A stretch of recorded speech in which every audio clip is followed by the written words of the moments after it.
గ్లోబో news కి స్వాగతం। ఈ రోజు వార్తలు। కొమరం భీం ఆసిఫాబాద్ జిల్లాలోని మండల గ్రామాలలో ఉన్న వృద్ధులకు, వికలాంగులకు, ఒంటరి మహిళలకు, వికలాంగులకు 6,000 పెన్షన్ సాధన కోసం, వృద్ధులు, వితంతువు, ఒంటరి మహిళలకు 4,000 రూపాయల పెన్షన్ సాధన కోసం 4వ తేదీ సోమవారం రోజున ఆసిఫాబాద్ పట్టణంలోని వడ్డేపల్లి గార్డెన్లో జిల్లా స్థాయి వికలాంగుల గర్జన సన్నాక సదస్సు నిర్వహించరు। ఇట్టి సదస్సుకు వికలాంగుల ఆత్మ బంధువు, వృద్ధుల పెద్ద కొడుకు, వితంతువుల పెద్దన్న ముఖ్యాతిథిగా పద్మశ్రీ అవార్డు గ్రహీత మాన్యశ్రీ మందకృష్ణ మాదిగ హాజరయ్యారు। ఈ కార్యక్రమంలో ఎంఆర్పీఎస్ నాయకులు, ఓల్డ్ ఏజ్, ఒంటరి మహిళ, చేనేత కార్మికులు, వికలాంగుల సంఘాల నుండి అధిక సంఖ్యలో హాజరైనరు। సభ వేదికకు ముఖ్య అతిథిగా వచ్చిన తెలంగాణ, ఆంధ్ర రాష్ట్రాలలో ఉన్నటువంటి తెలుగు ప్రజలందరి ఆదరాభిమానాలు కొనుగొన్నటువంటి ప్రియతమ నాయకుడు, పద్మశ్రీ అవార్డు గ్రహీత గౌరవనీయులు మందకృష్ణ గారికి ఈ వేదిక ద్వారా కొమరం భీం జిల్లా నుండి స్వాగతం, సుస్వాగతం తెలియజేస్తూ, వేదిక మీద ఉన్నటువంటి సత్యన గారు, ఇస్లాం గారు, అనిల్ గారు, రాజేష్ గారు, బండ లింగమూర్తి గారు, మాచల సీనన్న గారు, మిగతా మిత్రులందరికీ, చాలా కష్టపడినటువంటి థామస్ గారికి, మరి శ్రీనివాస్ గారికి, చాలా ఆర్గనైజేషన్ చేశారు, జిల్లా మొత్తం తిరిగారు, మీకు అందరికీ ప్రత్యేక ధన్యవాదాలు। ఈ మారుమూల ప్రాంతానికి కృష్ణన్న గారు మన కోసం రావడాన్ని చాలా ఆనందంగా, హర్షధ్వానాలతో స్వాగతం పలకాల్సిందిగా కోరుతా ఉన్నారు। ఎందుకు అంటే, మన నుండి ఓటు తీసుకొని గద్దెనెక్కిన నాయకుడే మన బాధలు వినడానికి కూడా రావడం లేదు, కానీ పోరాటాల ద్వారా వర్గీకరణ కావాలని అలుపెరని పోరాటం చేసి గత 30 సంవత్సరాల తన జీవితాన్ని మొత్తం బడుగు బలహీన వర్గాల కోసం పోరాడుతున్న నాయకుడు, నిజమైన నాయకుడు కాబట్టే ఇవాళ వికలాంగులు, వితాంతులు, వయోవృద్ధులు, ఇవాళ ఒంటరి మహిళలు, ఎవరికి ఏ చిన్న కష్టం వచ్చినా నేనున్నానంటే వచ్చే నాయకుడు ఇలా కృష్ణన్న గారు। ఇది వాస్తవం, ఇది పొగడ్తలు కాదు। ఈ తెలుగు రాష్ట్రాలలో మారుమూల ప్రాంతాలకు వెళ్ళి ఎలాంటి అధికారం లేక, ఎలాంటి ఓటు తీసుకొని గెలిచినటువంటి సందర్భం లేక ఇవాళ మన కోసం పోరాటం చేస్తాము। హైదరాబాద్ వేదికగా ఆగస్టు 13 తారీఖు రోజున గద్దెనెక్కిన ముఖ్యమంత్రి గారికి అడుగుతా ఉన్నాడు, వికలాంగులకు, వితాంతులకు మీరు ఇచ్చిన మాట పెన్షన్ పెంపు విషయం ఎందుకు మర్చిపోయినారు? మరి మన కోసం పోరాటం చేస్తా ఉన్నాడన్న, మరి రేపటి పోరాటంలో 1 నెల పెన్షన్ ఖర్చు పెడదాం।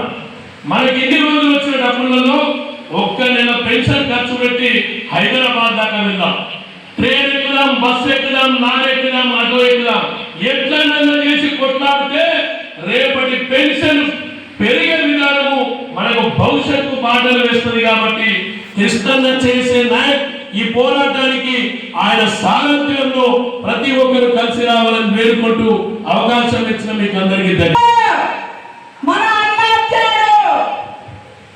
కృష్ణన్న గారికి, ఈ వేదికలో ఉన్న చిన్న పెద్దలకు, మన ముంగట ఉన్న మన అమ్మ అక్కలకు, అవ్వ చెల్లెలకు, మా అన్నలకు, తమ్ములకు, మీడియా మిత్రులకు నా 10,000 నమస్కారాలు।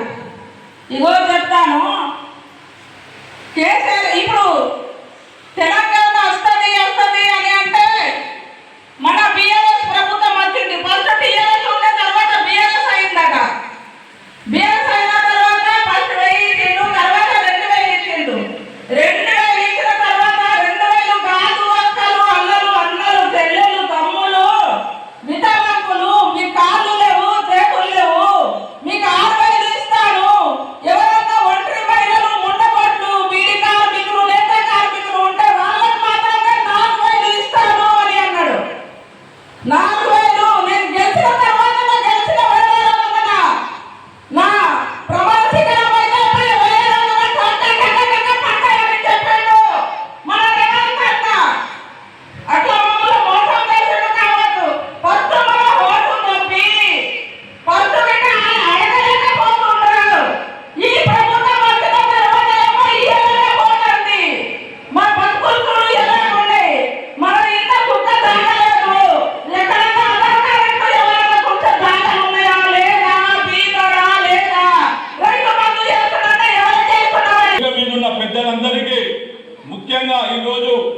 గౌరవనీయులైన పద్మశ్రీ అవార్డు గ్రహీత మన వికలాంగుల కోసం వితంతువుల కోసం ఆసరా పింఛన్ల కోసం కొట్లాడుతున్న ఏకైక నేత మందకృష్ణ మాదిగ గారికి మా యొక్క కొమరంభీం ఆసిఫాబాద్ జిల్లా తరపున ఎన్నో జన్మల రుణపడి ఉంటాము. ఆయన మా జిల్లాకి ఈరోజు రావడము అవార్డు తీసుకున్న తర్వాత ఇది మన జిల్లాకు మన యావత్ తెలంగాణ కాదు జాతీయ స్థాయిలో అవార్డు తీసుకున్న అన్నకు మనందరము ఎంతో రుణపడి ఉండాలి.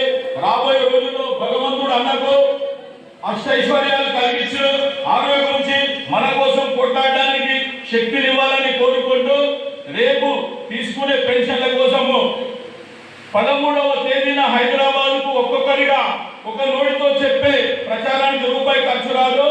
హైదరాబాదులో మనం చేసే గర్జన యావత్ రాష్ట్ర ముఖ్యమంత్రులందరినీ కదలించే స్థాయిలో ఉండాలి. మళ్ళీ రాబోయే రోజుల్లో ఇదే వేదికలో పక్క రాష్ట్రం ఇస్తున్న 6,000 పెన్షన్ను మనం తీసుకొని ఇక్కడే సంబురాలు వేడుకలు జరుపుకొని కృష్ణన్నను పెంచుకొని మళ్ళీ మనం సన్మానాలు చేసుకోవాలని మీ అందరి ఆధ్వర్యంలో నేను కృష్ణన్న గారిని కోరుతున్నాను. జై బీసీ, జై వికలాంగ్, జై తెలంగాణ. ఆసరా పింఛన్ అందరికి ఇస్తున్న పెద్ద కొడుకు కృష్ణన్న గారి నాయకత్వం, మల్ల కృష్ణన్న గారి నాయకత్వం.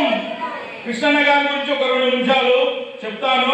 కృష్ణన్న గారిని వరంగల్ జిల్లా అంటర్ రోడ్ చాంపేట నా సడ్డకుడు, అన్నగారికి చిన్ననాటి స్కూల్ మిత్రుడు, నంబర్ల యాదగిరి అంటారు, బెల్లండి యాదగిరి గారు. నేను వాళ్ళ చిన్న సడ్డకుడిని. అన్న మీకు తర్వాత మాట్లాడతాను, సమయం నాకు కొంచెం ఇచ్చినందుకు మీ అందరికీ పేరు పేరున ధన్యవాదాలు. మీరు ఈ కార్యక్రమానికి హాజరైనందుకు చాలా చాలా కృతజ్ఞతలు. మన కోసం మనమే కొట్లాడుకోవాలి, ఎవరో కొట్లాడరు. అన్న వచ్చాడు కొట్లాడడానికి, ఆయనకు మనం అందరం మద్దతు ఇవ్వాలి. ఉంటాను. కృతజ్ఞతలు. Thank you.